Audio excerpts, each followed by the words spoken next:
sign. So, Aries, Leo, Sagittarius, kumusta kayo guys? Okay, so fire sign, tignan natin kung ano bang inyong gabay kapalaran. Okay, fire sign, gabay kapalaran po.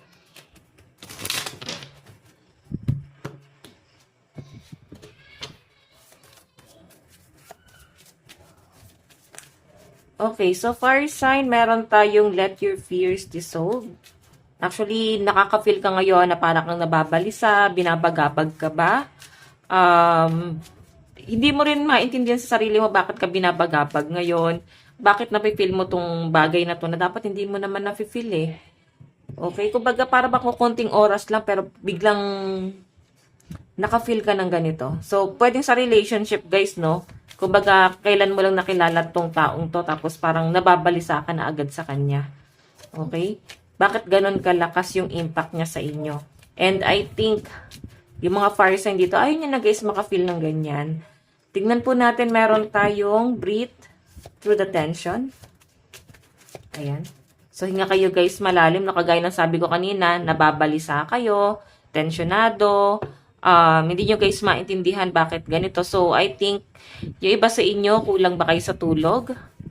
Siguro may insomnia kayo. Kaya kailangan nyo guys ng pahinga, no? Or maaaring hindi ka kampante sa mga ginagawa mo ngayon. Baka marami kang iniisip, marami kang problema, or may mga pinagdadaanan. So, meron tayo guys attune to the divine. Okay, so parang ang sinasabi kasi dito, fire sign, huwag ka daw masyadong kabahan, mag-relax ka lang kasi maaaring binabagabag ka na ng mga iniisip mo. Tingnan mo nga, sasang-ayon din naman daw guys sa inyo ang panahon, ang sitwasyon. Siguro nakatadhanang mangyari itong mga bagay na to. Okay, kahit nasabihin natin medyo mabigat, mahirap para sa inyo, nakatadhana siyang mangyari eh. Okay, kung ano man itong mga nagpapabagabag sa inyo lately. So, sinasabi rito guys, nakatadhanang mangyari yan at parang sasang-ayon din daw po sa inyo ang lahat. Kaya kailangan guys, relax lang kayo. Okay, inhale, exhale. Okay? So, ayan guys, possible na ang kadil nyo is puro water sign to. Cancer, Pisces, and Scorpio. So, water sign, possible na kadil po ng mga fire sign. So, tingnan pa natin guys, ano pang ipapakita sa inyo. Fire sign.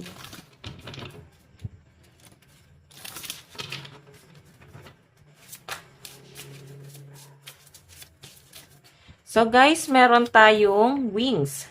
You never needed those wings to fly. Okay. Actually guys, parang may mga kumokontrol sa inyo. Okay. May nagmamanipula sa inyo. Parang masyado nila guys, kinokontrol yung mga desisyon mo sa buhay. Hindi ka masyadong makagalaw. Okay, parang wala kang masyadong privacy. Pwedeng sa tahanan nyo, wala kang privacy kasi nauungkat nila lahat eh.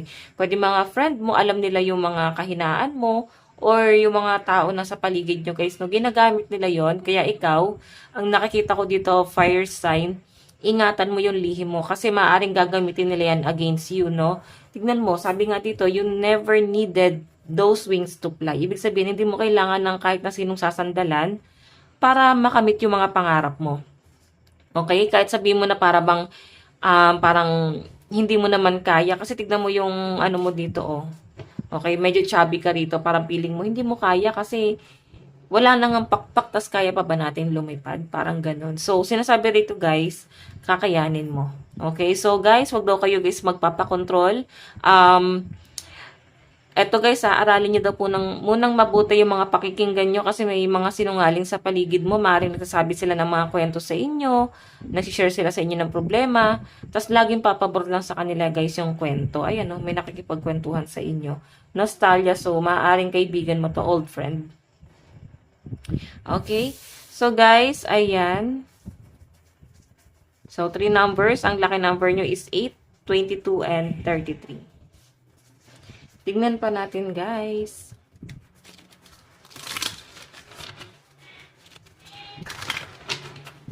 Pagdating sa love life. Sa love life naman po ni fire sign. So, guys, meron tayong commitment. Actually, guys, pagdating sa relationship naman, may relationship eh. Kumbaga, parang wala kayong matatawag na label. Pero may commitment. Okay? Kumbaga, may special connection kayo na tong taong to. Okay?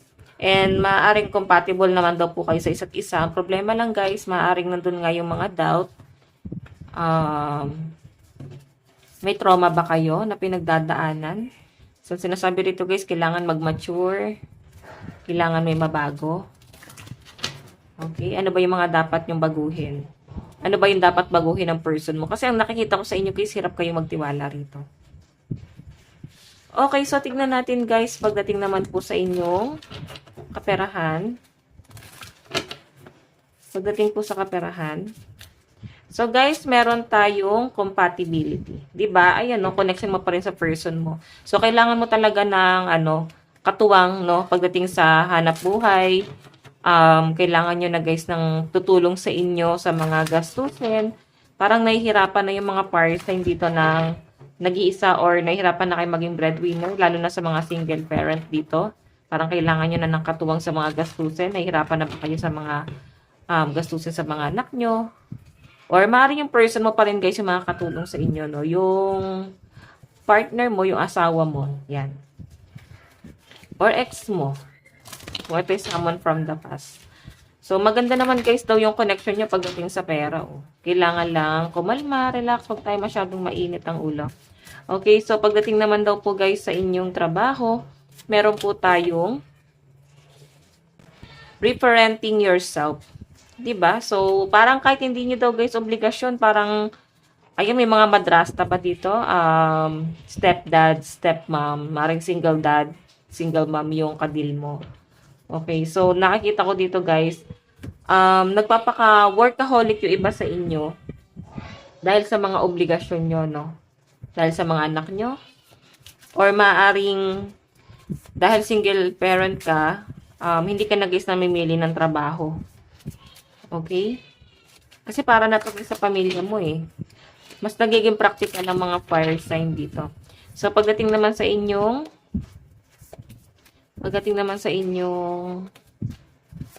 mga kaibigan. So, fire sign, meron tayong intimacy. So, I think may kakaibang nangyari. Maaaring may nabalitaan ka, may nadiscover ka sa friend mo or isa sa mga kaibigan mo na maaaring nakakapanakit ng damdamin niya ngayon. Okay? So, pagdating naman po sa inyong pamilya, meron tayong yin-yang. So, eto guys, kailangan daw guys magtulong-tulong. Pagkakaisa sa pamilya, hindi lang pwede, isa lang daw po yung kumikilos. Okay, hindi pwede isa lang ang kumikita kasi mukhang hilahan kayo pababa pagka ganyan, no? Kumbaga, nagbi-build ng foundation yung isa, tapos mafe-feel niya wala naman siyang katuwang. Okay, so guys, tignan natin, advice. Okay, nasabay love advice. Ito pala. Love advice. Meron tayong soul. Wow, your soul is preparing to reconnect, trust in the process. So guys, kumalma daw kayo pagdating sa love life nyo. Okay? Mukhang hinahanda lang kayo ni universe. May intense na mangyayari dito. Okay? Mukhang ikakagulat mo, ikakabigla mo. Tignan natin guys ang inyong advice. So guys, ang lucky number mo is 4, 5, 25, 18, and 36. Advice. Meron tayong your inner world is safe. Diba? So guys, ito lang naman po ang inyong gabay. Bukas po ulit. God bless and love you all. Bye-bye.